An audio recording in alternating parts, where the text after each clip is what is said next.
चलिए हो गया।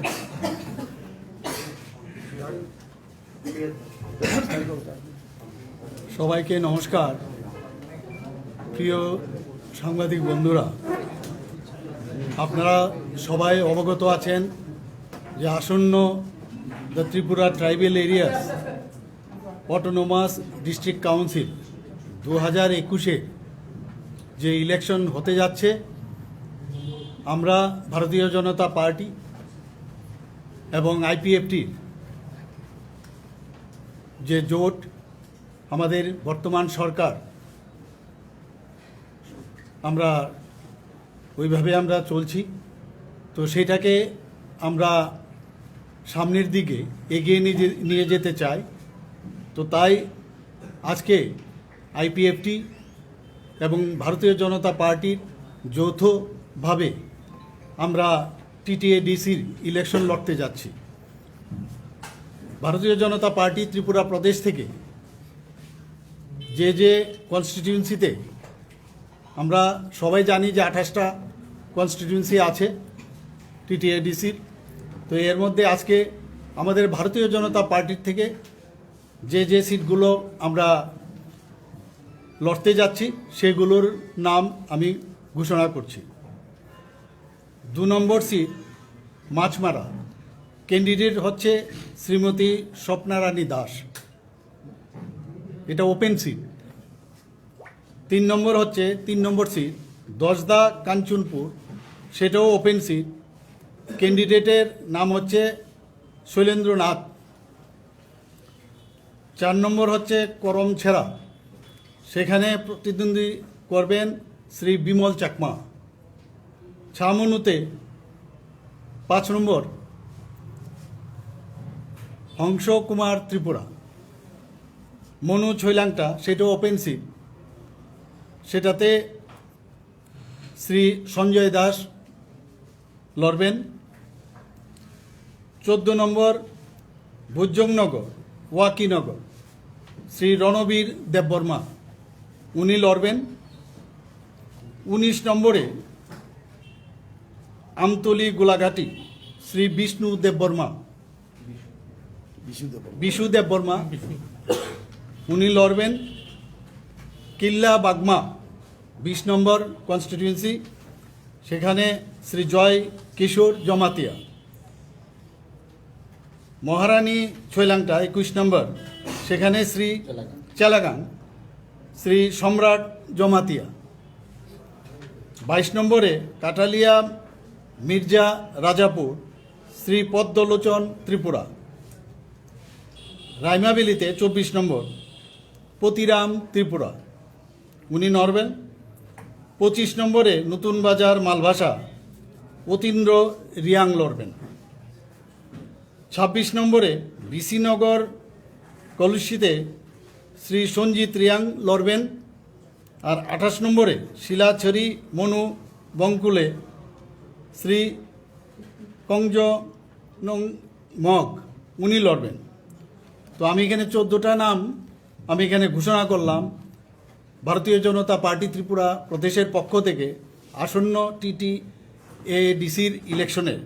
তো এর মধ্যে এই 14টা যে নাম বা সিটের জন্য আমি ঘোষণা করলাম, তার মধ্যে 3টে সিটের মধ্যে আমাদের ভারতীয় জনতা পার্টি এবং আইপিএফটির মধ্যে একটা ফ্রেন্ডলি একটা কম্পিটিশন হবে। সেইগুলো হচ্ছে 14 নম্বর যে নামটা আমি বললাম, 14 নম্বর কনস্টিটিউয়েন্সির ভুজংনগর ওয়াকিনগরে। আরেকটা হচ্ছে 22 নম্বরে কাটালিয়া মির্জা রাজাপুর। আরেকটা হচ্ছে 25 নম্বর কনস্টিটিউয়েন্সে নতুন বাজার মালবাসা। এই 3টে জায়গার মধ্যে আমরা ফ্রেন্ডলি আমরা ইলেকশন লড়ব, মানে উনারাও দেবেন আমরাও দেব। বাকি সবগুলোতে আমি যেগুলো আমি খালি রেখেছি ওনারা ডাইরেক্ট লড়বেন সিঙ্গলি, আর আমরা যেগুলো এই 3টা বাদ দিয়ে করলাম সেগুলো আমরা সিঙ্গলি লড়ব। আলটিমেটলি আপনারা 14টাতে কন্টেস্ট করছেন। হ্যাঁ, তাদের পক্ষ থেকে 18টা সিটের ঘোষণা করা হয়েছিল। তিনটা যদি ফ্রেন্ডলি হয় তাহলে 16 হবে ওনাদের পক্ষ থেকে। এখন যেটা আমাদের সাথে ওনাদের কথাবার্তা হয়েছে, সেই অনুযায়ী আমাদের যে অ্যালায়েন্স পার্টনার আইপিএফটি, এখন আমরা ওনারা বলছেন যে 16টার মধ্যে ওরা লড়বেন আর আমরা 14টার মধ্যে লড়ব, 12টার মধ্যে। এর মধ্যে 12টার মধ্যে আরও 2+2, মানে যদি আমরা দেখি তাহলে আমরা 14টার মধ্যে আমরা লড়ছি। কিন্তু 14টার মধ্যে আমরা যদিও ডিক্লেয়ার করেছি, 3টের মধ্যে আমরা মানে ওনারাও লড়বেন, আমরাও লড়ব, কমন। বাকি আইপিএফটির থেকে এখন ডিক্লেয়ার করবে, বাকি যেগুলো আমি বলিনি সেগুলো। আমরা মোট 14টার মধ্যে আমরা লড়ব, ওকে। আর এর মধ্যে 3টের মধ্যে আমাদের ফ্রেন্ডলি কম্পিটিশন হবে। তাহলে 14টা যদি আপনারা লড়েন, তারাও 14টা করতে হবে। তারা কটা লড়বে? ওনারা তো ডিক্লেয়ার করছে একই হবে, এই 3টা তো কমনই থাকবে, 3টা তো কমনই থাকবে। আইপিএফটি কেমন নতুন করে রেগুলেশন দেবে? এই তিনটাতে কি বিজেপি প্রার্থী এবং আমি বলি তিনটা সিটে তিনটাতে কি বিজেপির প্রার্থী এবং আইপিএফটি প্রার্থী ওরাও ফাইট করবে, আমরাও ফাইট করবো। নমিনেশন সাবমিট করবো উভয়ই। হ্যাঁ হ্যাঁ।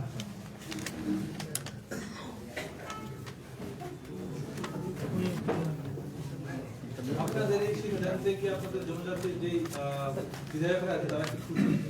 ওদের সাথে কথাবার্তা বলে খুশি তো এখানে প্রশ্ন উঠছে না, অখুশি তো আমরা দেখছি না। সবার সাথে কথা বলে আমাদের যে ইলেকশন কমিটি আছে আমাদের, সেখানে এইগুলো নিয়ে চুলছেরা বিশ্লেষণ হয়েছে, তারপরে এটা ডিসিশন হয়েছে। কালকে দীর্ঘ সময় এখন আইপিএফটির তরফ থেকে বলুক, ঠিক আছে।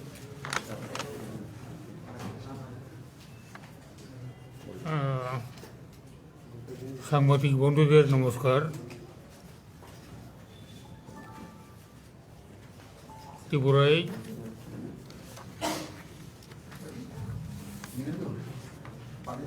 ভারতীয় জনতা পার্টি, বিজেপি এবং আমাদের পার্টি আইপিএফটি জাতীয় দল এবং আঞ্চলিক দল আমাদের জোট রাজনীতি 2018 সাল বিধানসভা নির্বাচন থেকে শুরু হয়েছে এবং আমরা উভয় পার্টি যুক্তভাবে বিধানসভায় লড়ে জনগণের আশীর্বাদে ক্ষমতায় এসেছি। এরপর বর্তমানে যে নির্বাচন, এডিসি নির্বাচন, এটাকে সাধারণভাবে বলা যেতে পারে এটা লোকাল ইলেকশন। মিউনিসিপ্যাল কাউন্সিলগুলোর মতো এটা একটা লোকাল ইলেকশন, কিন্তু লোকাল ইলেকশন হলেও তার একটা স্বাতন্ত্র্যতা এই যে এডিসি সংবিধানের ষষ্ঠ তফসিল মোতাবেক গঠিত এবং তার জন্য সংবিধানে বিশেষ সংস্থান রাখা হয়েছে। কাজেই এটা অনেকটা একটা রাজ্যকে নির্বাচনের প্রায় কাছাকাছি তার সমস্ত কার্যক্রম। যাই হোক, আমরা অনেক আলাপ আলোচনা পর্যালোচনার মাধ্যমে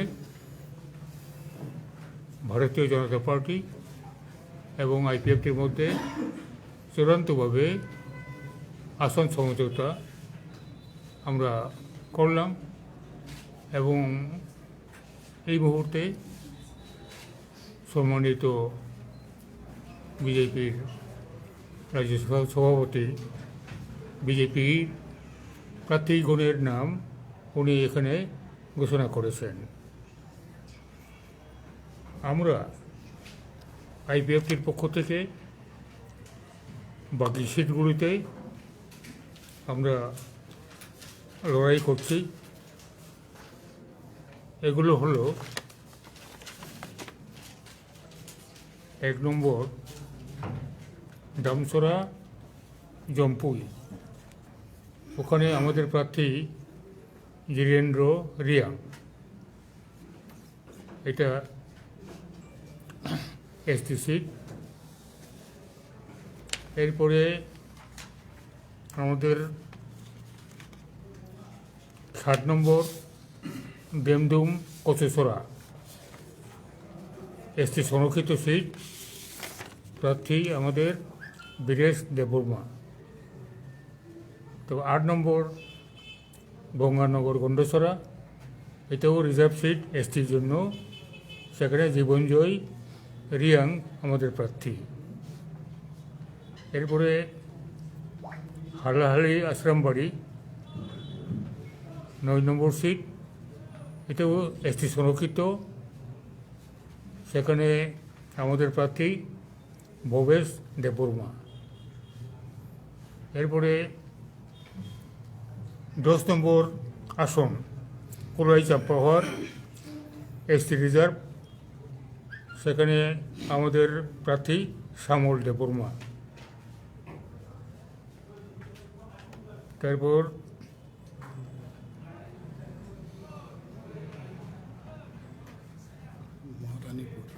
কোলাই চাম্পাহার, 11 সরি তেলিয়ামুড়া। 11 নম্বর মহারানীপুর তেলিয়ামুড়া, সেটাও এসটি সংরক্ষিত সিট, প্রার্থী শ্রীমতী গীতা দেববর্মা। এরপর রামচন্দ্রঘাট, রামচন্দ্রঘাটে সেখানে আমাদের প্রার্থী মিন্টু দেববর্মা। এরপর 13 নম্বর শিবনা তমাকারি এসটি সংরক্ষিত, প্রার্থী মঙ্গল দেববর্মা। এরপর বুজ্জনগর ওয়াকিনগর 11 নম্বর কনস্টিটিউন্সি, 14 নম্বর কনস্টিটিউন্সি, এখানে আমাদের প্রার্থী বুদ্ধ দেববর্মা। এরপরে জিরানিয়া, 15 নম্বর সিট এসটি সংরক্ষিত, সেখানে আমাদের প্রার্থী অজিত দেববর্মা। এরপর হচ্ছে 16 নম্বর মান্দাই পুলিনপুর এসটি সংরক্ষিত, প্রার্থী বড়রাম দেববর্মা। এরপরে মান্দাই পুলিনপুর তো বললাম। এবার 17 নম্বর একরজোড়া জন্মজয়নগর, সেখানে আমাদের প্রার্থী প্রকাশ দেববর্মা। এরপর 18 নম্বর টাকাজোড়া জম্পুজোলা এসটি সংরক্ষিত পদ আসন, প্রার্থী ব্রজলাল দেববর্মা। এরপরে আমাদের রয়েছে 27 নম্বর কাথালিয়া মির্জা 22 নম্বর 22 নম্বর কাঠালি মির্জা রাজা। This is 27. কাঠালি মির্জা রাজা। কাথালিয়া মির্জা রাজাপুর, সেখানে এটাও এসটি সংরক্ষিত, প্রার্থী শুক্লাচরণ নওয়াতিয়া। এবার অম্পিনগর 23 নম্বর অম্পিনগর এসটি সংরক্ষিত, প্রার্থী জনক হরি জমাতিয়া। এরপরে 24 নম্বর আমাদের প্রার্থী আছে আপনার বুড়াতলি পূর্ব মহরিপুর 27 নম্বর আসন, প্রার্থী ধনঞ্জয় ত্রিপুরা। যেটা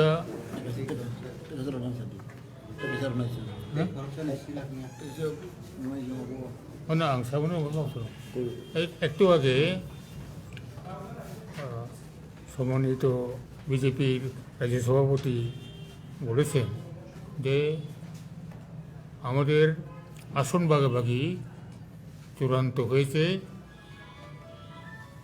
বিজেপি 12টি আসন, বাকি 16টি আসন। সেই 16টি আসনে আমরা আইপিএফটি লড়াই করছি। উনি উল্লেখ করেছেন যে 3টা কেন্দ্রে বন্ধুত্বপূর্ণ প্রতিযোগিতা হবে, প্রতিদ্বন্দ্বিতা হবে। সেই জন্যই ওনাদের এখানে প্রার্থী তালিকা, হ্যাঁ, এখানে 14 হয়েছে, আর আমাদের হবে 17 প্রার্থী তালিকাতে, তাই হয়। টোটালিটিতে প্রার্থী তালিকা 28-এর বেশি, কিন্তু ওই আপনার একটা আসনে 3টা আসনে আমরা পরস্পরে বন্ধুত্বপূর্ণ প্রতিদ্বন্দ্বিতা করছি, সেই জন্যই এটা 3টা সিটটা বা 3 জন প্রার্থী একটু 28-এর বেশি, এটাই পুরস্কার। আর আমরা আইপিএফটি এর আগে আমরা যে প্রেস মিট করে যে প্রার্থী তালিকা 18 জনের ঘোষণা করেছিলাম, যেহেতু জোট চূড়ান্ত হয়েছে, সেই জন্যই আমাদের যে যে আসনগুলো আমাদের জন্য নির্দিষ্ট হয়েছে সেটা এখন যেহেতু এক্ষণে আমরা এখানে তুলে ধরলাম, ঘোষণা করলাম, কাজে ওই যে আগে 18 জনের যে প্রার্থী তালিকা আমরা ঘোষণা করেছিলাম এটা বাতিল হয়ে গেছে। কাজেই এটা হলো আমাদের 16টা কেন্দ্রে আমাদের প্রার্থী তালিকা। 17 হচ্ছে এই জন্য যে আরেকটা কেন্দ্রে আমরা বিজেপির যে এয়ারমার্ক যে আসন সেখানে আমরা একটা, এই হলো স্ট্র্যাটেজি জোটের নির্বাচনের স্ট্র্যাটেজি। 16 একদিকে, 12 অন্যদিকে, আবার 16-এর সঙ্গে +1 যেটা বিজেপির যে বরাদ্দ আসন সেখানে আমরা লড়ছি, আর ভাইস ভার্সা বিজেপির পক্ষ থেকে 2টো আসনে আইপিএফের যে বরাদ্দ আসনে লড়াই হয়। এই হলো মোটামুটি মানে ফাইনাল চিত্র। ঠিক আছে। স্যার একটু কনফিউশন একটু নির্বাচনী পর্যায়ে আপনাদের মূল বিষয়টা কি থাকবে?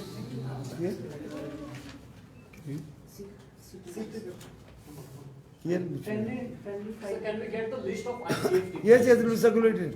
We need that. Only then we can ask question. I think there is still some confusion regarding the candidate list. আপনারা যখন বলছেন যে ইন 14 সিটস আপনারা লড়ছেন 3টা ফ্রেন্ডলি, দ্যাট মিন্স 11টাতে আপনারা ইন্ডিভিজুয়ালি লড়ছেন, ঠিক না? It's not 12। 12টার মধ্যে আমরা একটা লড়বো, 17টা না না, এরা- 14টা তো আপনাদের, বিজেপির তো 14টা সিটে আপনারা ক্যান্ডিডেট দিচ্ছেন, এর মধ্যে 3টা ফ্রেন্ডলি হচ্ছে, মানে ইন্ডিভিজুয়ালি শুধু বিজেপি লড়ছে is 11 seats, not 12, Yes. Isn't it? Yes, yes. 11-22 বাকি 3টার মধ্যে ডাবল এরকম কিছু না না, ইন্ডিভিজুয়ালি আমরা লড়ছি 11 তে। ঠিক আছে? 11টা